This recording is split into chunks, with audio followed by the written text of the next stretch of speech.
بسم اللہ الرحمن الرحیم۔ السلام علیکم محترم ناظرین و سامعین، آپ سن رہے ہیں دیوتا۔ تو آئیے بڑھتے ہیں کہانی کی جانب۔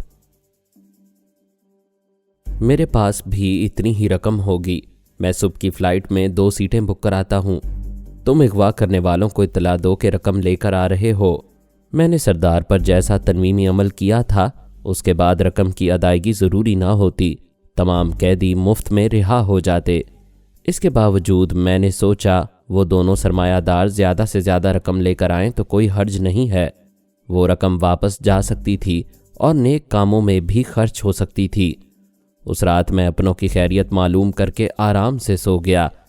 صبح وہی ہونے والا تھا جس کے لیے میدان ہموار کر چکا تھا، مگر ہمیشہ وہ نہیں ہوتا جس کی تدبیر کی جاتی ہے، کبھی کبھی تقدیر بھی اپنی ضد پوری کر لیتی ہے۔ دوسری صبح اس قبیلے کا سردار بدل گیا، جس پر تنویمی عمل کیا تھا اسے قتل کر دیا گیا۔ اس کے بھائی جرار خان نے اسے قتل کر کے سرداری کا منصب سنبھال لیا۔ جرار خان پچھلے 6 برس سے افغانستان کے شمالی شہر فرغانہ میں تھا۔ یہ شہر روسی سرحد کے قریب تھا۔ وہاں روسی ایجنٹوں اور تخریب کاروں کی ایک جماعت میں شامل ہو کر سیاسی داؤ پیچ سیکھتا رہا تھا۔ وہاں رہ کر یہ سمجھ میں آیا کہ جب تک بھائی زندہ رہے گا اسے قبیلے کی سرداری نہیں ملے گی۔ وہ پچھلی رات اچانک قبیلے میں آیا تھا اور اپنے سردار بھائی کو نیند کی حالت میں قتل کر کے اس کے مسلح محافظوں کو 50,000 روپے دیے اور انہیں اپنے اعتماد میں لے لیا تھا۔ پھر صبح ہوتے ہی اپنی سرداری کا اعلان کر دیا تھا۔ میں نیند سے بیدار ہوا تو میزبان کسان نے بتایا کہ قبیلے کا سردار بدل گیا ہے۔ میں نے مقتول سردار کے دستے راست کے دماغ میں پہنچ کر معلوم کیا، اس کی وفاداری بدل گئی تھی۔ اب وہ نئے سردار کا دستے راست بن گیا تھا اور سردار جرار خان کو موجودہ آمدنی کے ذرائع بتا رہا تھا۔ ان میں سے ایک موجودہ ذریعہ وہ تمام اغوا کیے ہوئے قیدی تھے جن سے لاکھوں روپے وصول ہونے والے تھے۔ جرار خان نے کہا، تمام قبیلوں کے سرداروں کے پاس اپنے آدمی روانہ کرو، انہیں خوشخبری سناؤ کہ جرار خان سردار بن چکا ہے اور اس خوشی میں چند حسیناؤں کو نیلامی کے لیے پیش کیا جائے گا۔ آج شام کے 6 بجے نیلامی شروع ہوگی۔ میں محتاط اور گمنام رہ کر قیدیوں کی رہائی کے لیے کوشش کر چکا تھا، اب کسی حد تک کھل کر سامنے آنے کی ضرورت تھی۔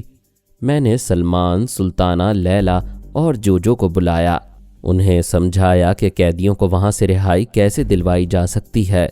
ہم ٹیلی پیتھی کے ہتھیار سے تمام دشمنوں کا مقابلہ نہیں کر سکتے تھے، کیونکہ سلمان، سلطانہ، لیلا اور جوجو یورپ کی بیشتر زبانیں جانتے تھے، لیکن ایشیائی زبانوں کو بالکل نہیں سمجھ سکتے تھے۔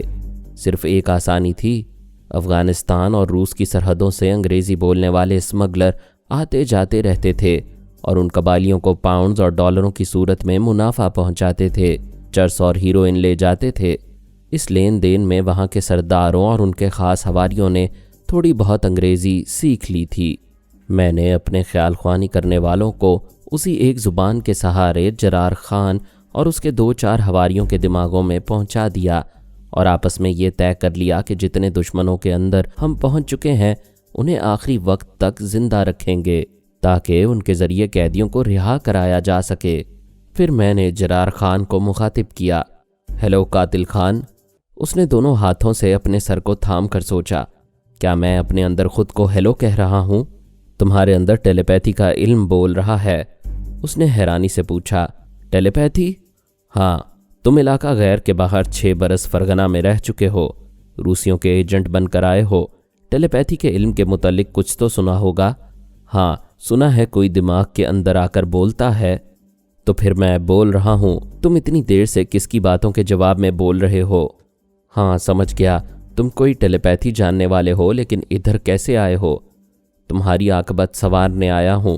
تم نے اغوا کرنے والوں کو قید کر رکھا ہے، ان میں جو حسین لڑکیاں ہیں ان کی نیلامی کرنے والے ہو۔ بے شک یہ تو ہوتا ہی رہتا ہے، اب نہیں ہوگا، انہیں آزاد کر دو۔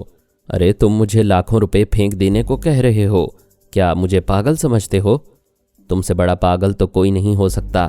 یہ دیکھو، تم اپنے دستے راست سے کہہ رہے ہو کہ تم سے کچھ فاصلے پر جو مسلح حواری کھڑا ہے اسے گولی مار دی جائے۔ پھر میں نے اسے بولنے پر مجبور کیا۔ وہ اپنے دستے راست سے بولا، کیا تم میرے وفادار ہو؟ بے شک وفادار ہوں۔ کیا میرے حکم پر کسی کو بھی گولی مار سکتے ہو؟ حکم کرو میرے آقا۔ وہ سامنے جو لال پگڑی والا شخص کھڑا ہے اسے گولی مار دو۔ دست راست نے پریشان ہو کر کہا، آقا وہ میرا بھائی ہے، میں نے حکم دیا ہے، رشتہ نہیں پوچھا۔ آقا ہم اپنی سلامتی کے لیے ہتھیار اٹھاتے ہیں اور زندگی گزارنے کے لیے تمہاری غلامی کرتے ہیں۔ میرا بھائی بھی تمہارا وفادار غلام ہے، اگر اس کی وفاداری میں فرق آئے گا تو میں اسے ضرور گولی ماروں گا، تم اس کا قصور بتاؤ۔ جرار خان نے دوسرے حواری سے کہا، یہ بحث کر رہا ہے، تم حکم کی تعمیل کرو، اس پر فائر کرو۔ حواری نے حکم کی تعمیل کے لیے اپنی گن سیدھی کی، لیکن اس سے پہلے کہ وہ گولی چلاتا، دست راست نے اسے گولی مارتے ہوئے جرار خان کو نشانے پر رکھ لیا اور کہا، تم نے کل رات ہمارے آقا کو قتل کر دیا، اب میرے بھائی کو قتل کرنا چاہتے ہو؟ تم پاگل ہو گئے ہو۔ میں نے جرار خان سے کہا، دیکھو یہ دست راست بھی تمہیں پاگل کہہ رہا ہے، میں نے تمہارا پاگل پن ثابت کر دیا ہے۔ وہ اپنے دست راست کی گن کے نشانے پر تھا، اس سے بولا، میں نے تمہارے بھائی کو مارنے کا حکم نہیں دیا تھا، میرے دماغ کے اندر ایک ٹیلی پیتھی جاننے والا چھپا ہوا ہے، ابھی اس نے یہ حکم دیا تھا۔ جرار خان تم سچ مچ پاگل ہو، ابھی تم نے میرے سامنے حکم دیا تھا اور کہتے ہو کہ تمہارے دماغ کے اندر کوئی چھپا ہوا ہے، وہ قدمے کتنا کہ چھوٹا ہے کہ تمہارے دماغ میں جا کر چھپ جائے گا۔ میں تمہیں کیسے سمجھاؤں؟ ٹیلی پیتھی ایک علم ہے، ایسا علم جاننے والا خیال خوانی کے ذریعے ہمارے تمہارے خیالات پڑھ لیتا ہے اور ہم سے زبردستی اپنی باتیں منوا لیتا ہے۔ جرار خان تم موت کو سامنے دیکھ کر بکواس کر رہے ہو، مگر یہ موت نہیں ٹلے گی، اگر تم زندہ رہ گئے تو سردار کی حیثیت سے مجھے اور میرے بھائی کو مار ڈالو گے۔ وہ جرار خان کو گولی مارنا چاہتا تھا، لیکن ہم نے طے کیا تھا کہ اپنے کسی اعلی کار کو پہلے مرنے نہیں دیں گے، اس لیے میں نے دست راست کا نشانہ بہکا دیا۔ جرار خان اچھل کر دوسری طرف گیا، پھر اس نے جوابی فائرنگ کی۔ ہم تمام خیال خوانی کرنے والے ایک ایک اعلی کار کے دماغ میں تھے، انہیں ایک دوسرے سے بچا رہے تھے اور ان پر فائرنگ کر رہے تھے جو ہمارے اعلی کار نہیں بن سکتے تھے۔ دشمن جہنم میں پہنچ رہے تھے اور ہمارے اعلی کاروں کی دو پارٹیاں بن گئی تھیں، ایک پارٹی میں جرار خان کے کچھ حمایتی تھے، دوسری پارٹی میں کچھ مسلح افراد دست راست کا ساتھ دے رہے تھے۔ آدھے گھنٹے میں کتنی ہی لاشیں زمین بوس ہو گئیں۔ چونکہ فائرنگ کرنے والے ہمارے قابو میں تھے، اس لیے ہماری مرضی کے مطابق انہوں نے فائرنگ روک دی۔ وہ تعداد میں 5 رہ گئے تھے، ہم خیال خوانی کرنے والے بھی 5 تھے۔ ہم انہیں 5 ویگنوں اور پجیروں میں بٹھا کر ندی کنارے لائے۔ جرار خان نے قید خانے کے پہرے داروں کو حکم دیا کہ تمام قیدیوں کو گاڑیوں میں بٹھایا جائے اور ان کے ساتھ کوئی زیادتی نہ کی جائے۔ حکم کی تعمیل کی گئی۔ نوجوان لڑکوں، لڑکیوں اور بوڑھوں کو گاڑیوں میں بٹھایا گیا، میں بھی ایک گاڑی میں بیٹھ گیا۔ یہ قافلہ وہاں سے روانہ ہوا اور علاقہ غیر سے نکل کر آیا۔ پولیٹیکل ایجنٹ نے ریسٹ ہاؤس سے باہر آ کر دست راست سے مصافحہ کیا، پھر پوچھا، کیا یہ وہی قیدی ہیں جنہیں اغوا کر کے پنجہ خیل میں پہنچایا گیا تھا؟ ہاں یہ وہی ہیں، اور ہم انہیں حفاظت سے واپس لے جا رہے ہیں۔ کیا ان کے سرپرستوں نے رقم ادا کر دی ہے؟ لیکن رقم کی ادائیگی تو میرے ذریعے ہوتی ہے۔ میں نے دست راست کی زبان سے کہا، ادائیگی ہو چکی ہے، کیا اپنا کمیشن چاہتے ہو؟ وہ بولا، یہ بھی کوئی پوچھنے کی بات ہے؟ میں نے کہا، جاؤ پہلے مسٹر ارسلان کے 30,000 لے آؤ۔ وہ ریسٹ ہاؤس کے اندر گیا۔ سلمان جرار خان پر قبضہ جمائے ہوئے تھا۔ میں نے کہا، ان 5 اعلی کاروں میں سے ایک کم کرو، ایک حواری کو گولی مار کر اس دست راست کے دماغ میں آؤ، میں دوسری طرف مصروف رہوں گا۔ سلمان نے ایک حواری کو ختم کیا، اس کے اندر لیلا تھی، وہ میری جگہ دست راست کے دماغ میں آئی۔ میں پولیٹیکل ایجنٹ کے پاس آ گیا، اس نے ایک آئرن سیف میں 12 لاکھ روپے، 10,000 پاؤنڈز اور 18,000 ڈالر رکھے تھے۔ وہ ہر ماہ کے آخر میں ایسی نقد رقمیں لے جا کر شہر کے بینکوں میں اور کچھ کالی تجوریوں میں جمع کرتا تھا۔ اس نے تمام رقم نکال کر ایک اٹیچی میں رکھی اور اسے لے کر میرے ساتھ پجیروں میں آ بیٹھا۔ تمام گاڑیاں آگے پیچھے چلنے لگیں۔ ہم 5 خیال خوانی کرنے والے اپنی اپنی گاڑیوں میں بیٹھے ہوئے قیدیوں سے کہہ رہے تھے، تم سب قیدی نہیں رہے، اب آزاد ہو گئے ہو، ہم تمہیں پشاور لے کر جا رہے ہیں، وہاں تمہارے سرپرستوں سے رابطہ کر کے انہیں بلا کر تمہیں ان کے حوالے کیا جائے گا۔ وہ آزادی کی خوشخبری سن رہے تھے اور خوش ہو رہے تھے۔ راستے میں کھاتے پیتے ہنستے بولتے جا رہے تھے۔ میں نے آئی جی کو اطلاع دی کہ میں مجرموں کو اغوا ہونے والوں کے ساتھ لا رہا ہوں۔ ان میں مل اونر وسیم درانی کی بیٹی شینا بھی موجود ہے۔ جب ہم پشاور شہر میں داخل ہوئے تو آئی جی نے پولیس پارٹی کے ساتھ ہمارا استقبال کیا۔ میں نے سوچ کے ذریعے آئی جی سے کہا، ان میں میرا ایک خاص بندہ ارسلان ہے جسے اعلی کار بنا کر میں اسے اپنا کام نکالتا ہوں، آپ اسے زیادہ دیر نہ روکیں۔ پولیٹیکل ایجنٹ کے پاس جتنی رقم ہے اسے قومی خزانے میں جمع کرا دیں۔ آئی جی نے پجیرو کے پاس آ کر پوچھا، مسٹر ارسلان کون ہے؟ میں نے گاڑی سے اتر کر مصافحہ کیا، 5 مجرموں کی نشاندہی کی، انہیں ہتھکڑیاں پہنا دی گئیں۔ آئی جی نے مجھ سے کہا، مسٹر ارسلان، قانونی کارروائی کرنے اور اغوا ہونے والوں کے سرپرستوں سے رابطہ کرنے میں گھنٹوں لگ جائیں گے، آپ میری رہائش گاہ میں چل کر آرام کریں۔ میں نے جانے سے پہلے شینا کو بتایا کہ اس کے والد کس ہوٹل میں ہیں، کمرہ نمبر اور فون نمبر بھی بتا دیے۔ پھر پولیٹیکل ایجنٹ سے کہا، تم بڑے عہدے پر ہو، اپنے بچاؤ کی کوشش کرو گے، لیکن تمہارے دماغ پر فرحاد علی تیمور سوار ہے۔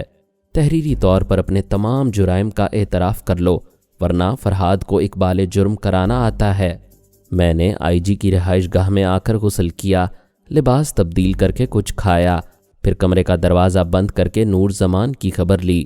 وہ ماں اور بہن کو لے کر پشاور آ گیا تھا۔ جس ہوٹل میں ملازم تھا اس کے مالک نے انہیں سر چھپانے کے لیے عارضی جگہ دے دی تھی۔ میں نے سوچ کے ذریعے آئی جی کو نور زمان کے متعلق تفصیل سے بتایا، پھر کہا، آپ ان کی رہائش کا انتظام کریں، پولیٹیکل ایجنٹ کے پاس میرے 30,000 روپے ہیں، وہ رقم نور زمان کو دے کر اسے کاروبار کرنے کا مشورہ دیں۔ آئی جی نے وعدہ کیا کہ آج ہی ان کی رہائش کا معقول بندوبست ہو جائے گا اور نور زمان کو 30,000 روپے مل جائیں گے۔ پھر میں نے کہا، آپ وسیم درانی کو بتا دیں کہ فرحاد نے ان سب قیدیوں کو رہا کرایا ہے اور وہ تھوڑی دیر بعد ان کے دماغوں میں آ کر ضروری باتیں کرے گا۔ پھر میں نے کہا، آپ وسیم درانی کو بتا دیں کہ فرحاد نے ان سب قیدیوں کو رہا کرایا ہے اور وہ تھوڑی دیر بعد ان کے دماغوں میں آ کر ضروری باتیں معلوم کر لے گا۔ اس کے بعد پولیٹیکل ایجنٹ کے پاس آیا۔ وہ کسی جرم کو تسلیم نہیں کر رہا تھا۔ میں نے اس پر قبضہ جمایا۔ وہ کاغذ قلم لے کر اپنے ایک ایک جرم کی تفصیل لکھنے لگا۔ آخر میں تمام جرائم کو قبول کر کے اپنے دستخط کر دیے۔ ایک اعلیٰ افسر نے آئی جی کی موجودگی میں وہ اعتراف نامہ لے لیا۔ اس کے بعد پولیٹیکل ایجنٹ نے آئی جی سے اجازت لے کر فون کے ذریعے کافور خان سے رابطہ کیا، پھر کہا، میں زرتاج خان بول رہا ہوں، اب پولیٹیکل ایجنٹ نہیں ہوں۔ فرحاد علی تیمور نے مجھے بے نقاب کر دیا ہے، شاید تم فرحاد اور اس کی ٹیلی پیتھی کے متعلق نہیں جانتے۔ کافور خان نے کہا، میں نے کبھی ٹیلی پیتھی کے متعلق کچھ سنا تھا مگر ایسے علم پر کبھی یقین نہیں کیا۔ خان اعظم، اسی بے یقینی نے تمہیں تباہ کیا ہے۔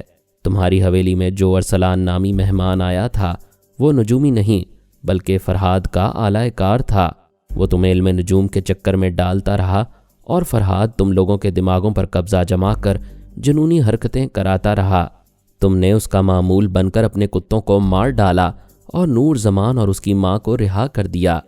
کافور خان نے حیرانی سے پوچھا، کیا ہم ٹیلی پیتھی کا شکار تھے؟ ہاں، اسی ٹیلی پیتھی سے سحر زدہ ہو کر بیرم خان نے خود کو بری طرح زخمی کیا اور تم تینوں بہن بھائیوں نے اسی علم کے ذریعے غائب دماغ ہو کر اپنی حویلی کو آگ لگا دی۔ وہ حیرانی اور بے یقینی سے سن رہا تھا۔ یقین آ رہا تھا مگر یقین نہیں کرنا چاہتا تھا کہ حویلی سونا چاندی ہیرے جواہرات اور کروڑوں کے قریب نقد رقم کو اپنے ہاتھوں سے آگ لگا چکا ہے۔ زرتاج خان نے کہا، سوچتے رہو، ابھی فرحاد تمہارے دماغ میں آ رہا ہے۔ اس نے ریسیور رکھ دیا۔ میں کافور خان کے اندر پہنچ گیا۔ وہ بڑی حویلی کے ایک بڑے شاندار کمرے میں اپنی بہن مرجینا کے ساتھ بیٹھا ہوا تھا۔ بستر پر بیرم خان لیٹا ہوا تھا۔ حویلی کی تباہی کے بعد وہ اپنی آدھی دولت اور جائیداد سے محروم ہو گئے تھے، لیکن علاقہ غیر کی اس بڑی حویلی میں ابھی اتنی دولت تھی کہ وہ اب بھی غرور سے سر اٹھا کر اور سینہ تان کر چل سکتے تھے۔ مرجینا نے پوچھا، برادر، یہ فون پر ٹیلی پیتھی کا کیا ذکر ہو رہا تھا؟ کافور خان نے کہا،